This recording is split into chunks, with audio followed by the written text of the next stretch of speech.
বাবা সাইবা তাদেরকে যেরকম দুনিয়া ছাড়া করেছিলাম, আজকেও আমরা বলতে চাই, গত 5ই আগস্টে আমরা যেইভাবে গোলা বারুদের মতো জ্বলে উঠে গোটা বাংলার মাটি রক্ত সাগরে পরিণত করে জালেম স্বৈরাচারীকে যেইভাবে বাংলার জমিন থেকে দাঁড়িয়ে দিয়েছিলাম, অনুরূপ ভাবে আজকে আমরা এই ময়দান থেকে প্রমাণ করতে চাই, এখনো বাংলার মুসলমানেরা ময়দান থেকে পালিয়ে যায় নাই।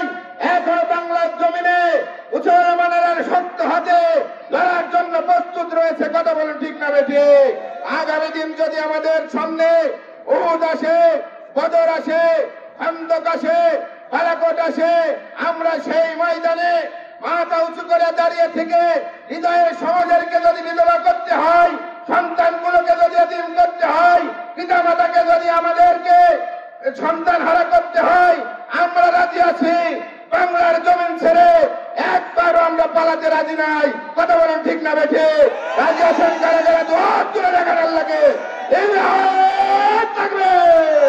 আমরা স্পষ্ট ভাষায় বলতে চাই, আমরা মুসলমানেরা বক্তৃতায় বিশ্বাসী নয়, আমরা কাজে বিশ্বাসী। কথা বলেন? আমরা বক্তৃতায় বিশ্বাসী নই, আমরা কাজে বিশ্বাসী। এই মুসলমান জাতি সারা জীবন জীবন দিয়েছে, রক্ত দিয়েছে, 1 সেকেন্ডের জন্য বাতিলের কাছে মাথা নত করে নাই। কথা বলেন ঠিক না বেটি? আমাদেরকে আমাদের যে সমস্ত দায়িত্বশীল শপথ করিয়েছেন, ইন্না সালাতি ওয়া নুসুকি ওয়া মাহইয়ায়া ওয়া মামাতি লিল্লাহি রাব্বিল আলামিন। জোরে কোন আল্লাহু আকবার। এই সমস্ত শপথ আমাদেরকে তিনি করিয়েছেন আল্লাহর দরবারে 1টা সেকেন্ডের জন্য বাতিলের কাছে মাথা নত না করে ফাঁসির মঞ্চে জীবনকে বিসর্জন দিয়েছে। তাগুতের কাছে মাথা নত করেনি, বাতিলের কাছে মাথা নত করেনি, প্রাণ ভিক্ষা চাইনি। কথা বলেন ঠিক না বেটি? আমরা সেই সংগ্রামী কাফেলার সৈনিক যারা, আমরা স্পষ্ট ভাষায় বলতে চাই, দেখা হবে রাজপথে, মাথা নত হবে না তাগুতের কাছে। কথা বলেন ঠিক না বেটি? রাজি আছেন কারা কারা? দুহাত তুলে আল্লাহকে দেখা। লিল্লাহে তাকবীর, লিল্লাহে তাকবীর। শিয়া মুসলমানদেরকে নিয়ে সিনিমিনি করতেছে। কথা বলেন ঠিক না বেটি?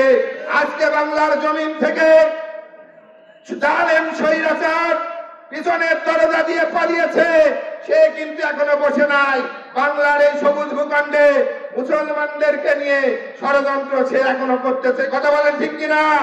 ওই সমস্ত নরেন্দ্র মোদীকে হাত করে যে সমস্ত মানুষগুলো, যে সমস্ত জালেম স্বৈরাচার ওই ইন্ডিয়াতে বসে বাংলার জমিনে ইসকনকে লেলিয়ে দিয়ে, ইসকনের কিছু কুকুর লেলিয়ে দিয়ে বাংলার সবুজ ভূখণ্ড থেকে মুসলমানদেরকে নিশ্চিহ্ন করতে চায়, একজনের পিঠের চামড়া থাকবে না।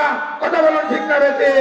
পিঠের চামড়া তুলে ওই সমস্ত ইসকনের দালাল এবং ইসকনদের কর্মীদেরকে আমরা বাংলার জমিন ছাড়াতে চাই। রাজি আছেন কারা কারা? দুহাত তুলে দেখা। প্রয়োজনে ডাক আসতে পারে, মাথায় কাফনের কাফন বেঁধে শহীদ তিতুমিরের পাশের লাঠি নিয়ে স্ত্রীদেরকে বিধবা করে সমস্ত আত্মীয় স্বজনের মায়া ত্যাগ করে আল্লাহর কোরআনকে বিজয় করার জন্য ময়দানে দাঁড়িয়ে থাকতে রাজি আছেন কারা কারা? দুহাত তুলে আল্লাহকে দেখা। লিল্লাহে তাকবীর।